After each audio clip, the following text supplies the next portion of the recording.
Example 2, solve the equation. The restriction's already given, so we don't have to do that. So I want to make sure that I isolate at least one radical. The radicals are on opposite sides of the equal sign. It doesn't matter which radical. I feel like it's smarter to isolate the one that's larger because then it'll clear off that radical first. So I'm going to move this 5 to the other side here. So we're going to get 2 plus root of 3x is equal to the square root of 5x plus 4. Now I'm going to square both sides. This side I'm going to have to FOIL.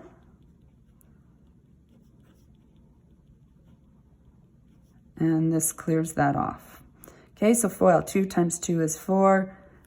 Outside, 2 root 3x. Inside, 2 root 3x plus last. So root 3x times root 3x. Again, that's like squaring the square root of 3x. So the radical just clears off. And you're left with 3x and the right side stays the same. Combine like terms. So 4 plus 4 root 3x plus 3x equals 5x plus 4.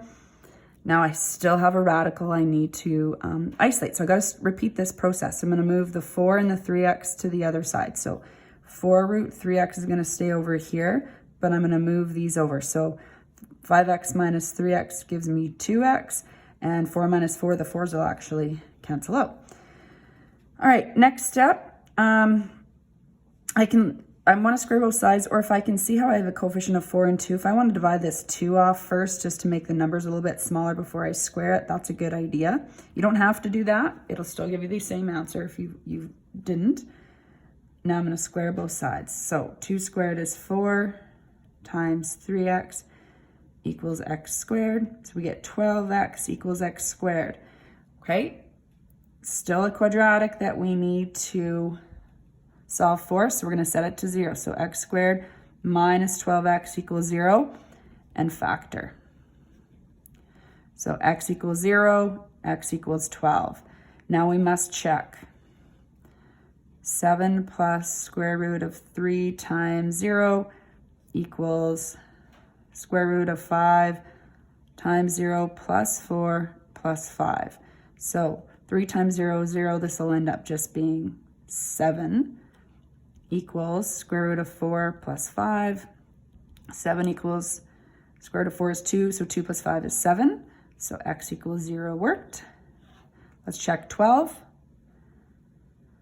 7 plus square root of 3 times 12 equals 5 times 12 plus 4 plus 5. So we get 7 plus the square root of 36 is equal to 60 plus 4, so the square root of 64 plus 5, so we get 7 plus 6 is equal to 8 plus 5, so we get 13 equals 13. So both x equals 0 and x equals 12 are solutions.